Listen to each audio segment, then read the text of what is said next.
Assalamualaikum warahmatullahi wabarakatuh. Good day everyone, and especially my teacher instructor, Ma'am Neng Salipada. Ako po si Saifuddin Import, ABPD 2B, Schedule Code 2056, Gender, Peace and Development. So, isimulan ko na po ang aking topic ay is all about the hope of education and the persistence of discrimination. Ang kahulugan po ng the hope education and the persistence of discrimination, ang una po ay the hope of education. The hope of education is often viewed as means of fostering equality, opportunity, and social mobility. Yun po ang kanyang definition.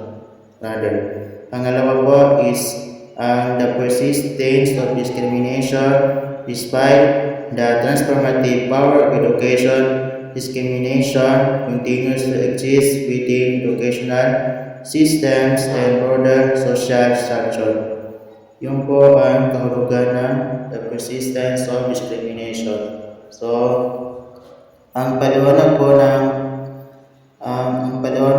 ng the hope of education ay ang karaniwang tinitingnan ng edukasyon bilang paraan upang maisulong ang pagkakapantay-pantay at bibigay ng pantay na oportunidad at pag-aangat sa antas na buhay ng isang tao. So, ibig sabihin po, dahil nakikita po ang edukasyon bilang susi sa mas maayos na kinabukasan para sa lahat sa anuman ang kanilang pinanggagalingan. So, ang edukasyon po ay inaasar na mas bibigyan ng pantay-pantay pagkakataon ng bawat isa. So, ang pangalawang explanation po rather sa pangalawang definition ng the persistence of discrimination ay sa kabila ng kakayahan ng edukasyon na makapagbabago ng buhay, tuloy pa rin humihirap ang diskriminasyon sa loob ng mga sistemang pang-edukasyon at sa lipunan. Dahil po, ibig sabihin, kahit makapangyarihan pa ang edukasyon, may mga hadlang pa rin kaya na hindi pantay-pantay na pagtrato na humadlang sa tunay na pagkakapantay-pantay.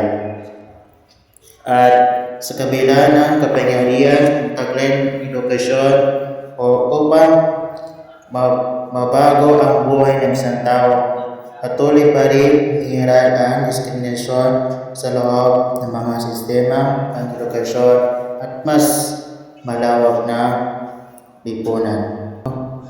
Babanggitin ko po ang mga example na babanggitin ko po. Example of education, hope, and the persistence of discrimination. Una po is number 1, racial discrimination in education.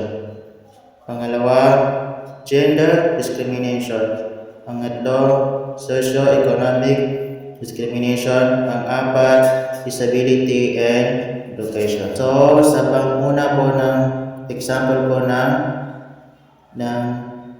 racial discrimination in education, sa panguna ay ang hindi pantay na pagtrato batay sa lahi o etnidad ng mga mag-aaral.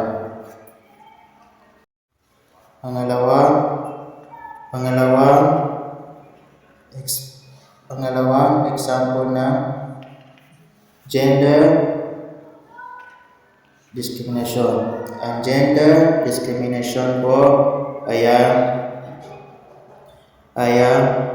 hindi pantay na oportunidad sa mga lalaki at babae o membro ng LGBTQ sa edukasyon.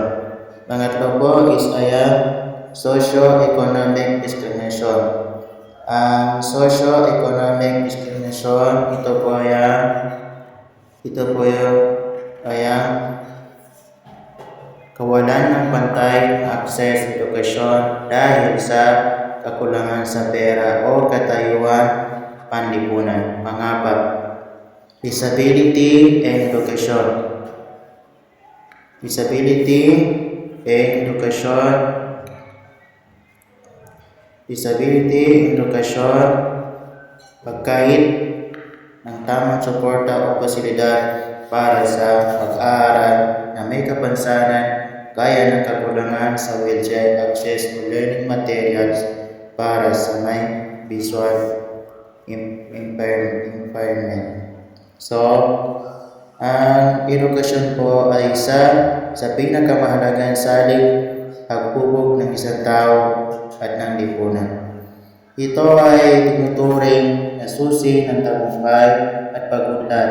Isa rin ito makapangyarihan kasangkapan upang mapabuti ang buhay ng bawat isa o anuman ang kanyang estado sa buhay.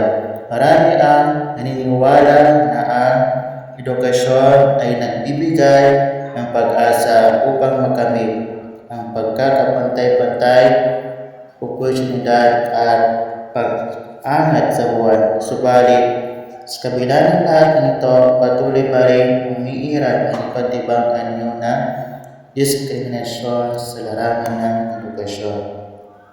So, dahil isa sa mga pangunahing halimbawa ay ang diskriminasyon lahi sa edukasyon sa mga nabanggit ko po na apat na example. Mga nabanggit ko po na mga example na aking ipaliwanag. So, sa kabuuan, ang edukasyon ay may malaking potensyal bilang instrumento ng pagbabago. Ngunit dito otomatiko pinapawi ang diskriminasyon. Kailangan tiyakin na ang sistema ng edukasyon ay tunay na inklusibo o patas at makatao para sa lahat ng mag-aaral. Anuman ang kanilang lahi, kasarian, estado sa buhay o kakayahan, sa ganitong paraan lamang tunay na sa buhay ang pag-asa ng edukasyon at karapatan ng bawat isang mamamayan Pilipino. Yun na po ang aming topic at maraming salamat po sa lahat. At yun lang po, magandang gabi sa ating lahat, especially Ma'am Neng Solibarda and my classmates. That's all. Thank you.